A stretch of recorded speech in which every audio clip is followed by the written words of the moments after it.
Hey guys, welcome back to my channel. My name is Addie. Today we are doing a fun Thanksgiving themed kind of activity, or even just a fall activity, and that is to make basically Play-Doh pumpkin pie, like a little pumpkin pie type little activity for them. So the first thing we're gonna do actually is make our own Play-Doh. And you could just use orange Play-Doh if you have it, but I feel like making it your own allows you to put the scent into the Play-Doh, which just adds that little something extra to make it like a whole new experience for the kids. So if you're playing with something that you can make into a pie that actually smells like pumpkin pie, that's just pretty cool in my book. So that's what we're gonna do today. So here in my mixer, I already have 2 cups of flour, 2 tablespoons of cream of tartar, and a 1/4 teaspoon of salt. So I have that in here already, and to that, I'm gonna add 2 tablespoons of oil. I'm just using a simple olive oil, whatever I have on hand. So I'm gonna add that. And then while I have this going, I have my tea kettle on the stove, and that is heating up, and we're gonna add 1 cup of boiling water. Okay, I'm gonna add that as well. And then we're just gonna gently mix. You don't wanna mix fast because it will fly everywhere, but just gently on a low setting. So that's gonna mix for about 2 minutes, and once it's kind of come together, you do wanna increase the speed a little bit. So while we wait for that, I just wanna show you the little printable that I have that comes with it. You can get this as a freebie on my website. If you sign up for my newsletter, you'll get the password and you can go and get this. And then if I was you, I would laminate it just for durability. But basically, we can then use this as a guide for them to put their crust. So you're gonna have 3 different things, and you can basically have somewhere to put their crust, you can have somewhere to put their thing, and then you can also use this differently in a way. Like if you don't wanna use it with Play-Doh, you can also use this to talk a little bit about fractions, and you can use an expo marker to kind of draw like half a pie, 1/4 of a pie. Sorry, one-handed is really hard. Just like 1/6 of a pie, just basically talking about things. And you can draw this with an expo marker so that it easily erases, or you can, you know, then have them put their Play-Doh in it and make slices, or you can just do this and you can put, not cotton balls, pom-poms. You can do white pom-poms like as whipped cream, and you can give them a number. You can write maybe a number here like 2, and you can have them put 2 pom-poms of whipped cream in each one. Or you could write it here and do like 1, 2, 3, 4, 1, 2, 3, 4, and that's how many pom-poms would go in each, so practice that. If they don't know number recognition, in addition to writing the number, you could do little dots so that they know where to put the pom-poms. So just another way to use this rather than the Play-Doh that we're going to make. But just kind of wanted to throw that out there. Again, it's available for free on my website. You just have to be a member to access the freebies section. So after about 2 minutes, you're gonna get a ball of dough kind of like this, and it should not be sticky, like it shouldn't come apart on your hands. It should leave your hands clean. You can touch it in a sec, yeah. And if it is sticky, like just add a little bit more flour, but it should kind of come out like this. So for this experiment, for this activity, I'm going to divide this into 3 sections, a small, a medium, and a large, okay? So the small one is going to be for whipped cream, so we're gonna leave it white. The medium one is going to be a light brownish for the crust, and the large one will be more orange for the actual like a pumpkin pie part. You can just pull it apart like this. You can use a bench scraper, like dough cutter type of thing, whatever you kind of prefer, but just spread it apart. So here I have. It's gonna be a thing. They can't really see you. You want to tell them something? No. Go ahead, tell them. I'm just gonna show them. You're gonna show them that orange? I'm just gonna show them all the colors. Okay, yeah.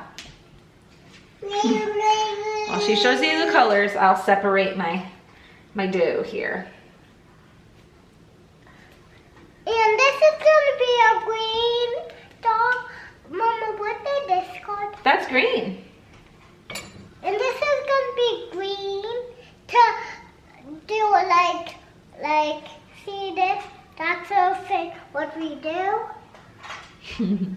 All right, so here I have my small, my medium, and my large, and you can kind of see they get bigger as I go. So I'm gonna actually start taking this small one and I'm gonna put it into the mixer. We're not gonna put any coloring in this, like I said, because it's whipped cream, but I am gonna add just a tiny bit of vanilla to kind of make it a little more whipped cream smelling. So you do wanna be careful that you're putting just a little bit in here, because if you put too much, the dough's gonna get wet. So literally it's just a little bit, like 1/8 of a teaspoon, just a drop. And then we'll go ahead and mix that together. Okay, so there we have it, and it smells nice and vanilla-y. Again, you can use more vanilla if you want to make it more potent of a smell, but you might need to add a little bit of flour to balance it back out. So there we have our whipped cream, and I'm gonna go ahead and set that aside and move on to our medium dough, because it's the lighter of the colors, and I'm gonna go light to dark when coloring this. So I'm gonna start, I think, by doing 2 drops of red and 2 drops of green, which, I don't have any red food coloring. So I've got pink. I'm gonna have to work with pink. And I only have gel in the pink, so that's gonna make it a little difficult. But we'll see how it goes. Kind of put it in there. 1 drop, 2 drop, 3 drop, I don't know. And then we'll try to mimic that with the green. All right, Joel, you wanna put a green dot in there? So now I'm gonna go ahead and do the orange of the big dough, and I have an orange, so I'm gonna go ahead and use that. But if you don't have orange, then you can use about 2 drops of red, 5 of yellow, and maybe like a 1/2 drop of green. Not much green at all, just a little bit to deepen that hue. So here's the brown. Here's how this turned out. Probably not exactly the hue I was looking for, but without having red, I just did the best I could. I'm not gonna put any scent in this one because I don't have anything that would mimic crust very well. That kind of buttery baked smell. So this I'm just gonna leave as is. So now that I have kind of the orange color I was looking for, and it does look a little different than the camera is showing. It's much more orange than I kind of see on the camera here. But now that I have the color I was looking for, I'm going to go ahead and add it back to the mixer and add like a teaspoon of pumpkin pie mix. And that's just gonna give it that scent that's really gonna make it feel like pumpkin pie. So using that pumpkin pie spice, it actually kind of made this even mimic the color I'm looking for even better, because it brought some of that deep orange kind of brown into it. Again, you can't really see it on camera very well, but, and it smells just like pumpkin pie. I did use a little bit more than a teaspoon. Like I would just kind of do it, smell it, keep doing it until you get that kind of scent you're looking for. I wanted it pretty potent myself, because that's just like what my kids would think was cool. It's what I would think was cool. So I think it's what the kids would think was cool. But here you have the girls working on their pie. Juliana kind of finished hers. She's got her crust and her whipped cream and her pie. Do you want a knife to kind of cut your pie into slices?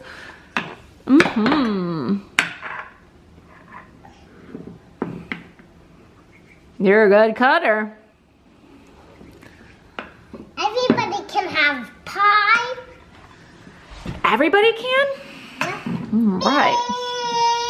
You have some too? So as you can see, I kind of gave them an actual pie dish to put this in and made a pie that way. You don't have to do that, but that's just another way to play with it, and then cut slices and actually put pumpkin pie on a plate. That's one way.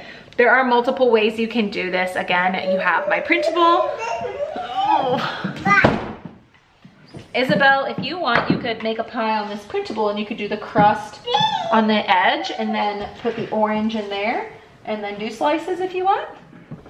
And then here we have, you know, kind of on here, I just made like a little slice to kind of show you how you could do that.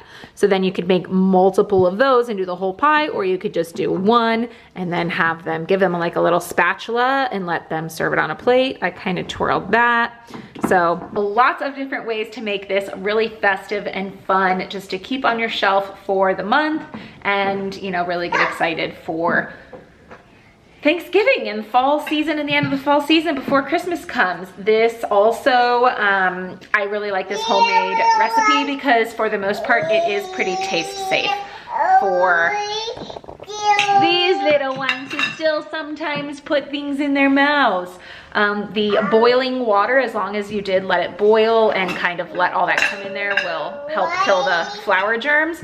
So it is pretty taste safe, even though you really wouldn't want to eat a lot. But yeah, and this, if you keep this in an airtight container, like a bag, a little baggie, a Ziploc baggie, it'll keep for a long time. I have other homemade Play-Doh that has lasted months without drying up, without molding, without whatever. So this should last pretty long. Here I gave them some rolling pins too, and just to kind of spread it out and another way to play with it. I left it on the counter overnight, and so it was there. They saw it in the morning and were so excited to go and play with it again, preschool and just waiting for breakfast. So definitely a good morning invitation activity as well.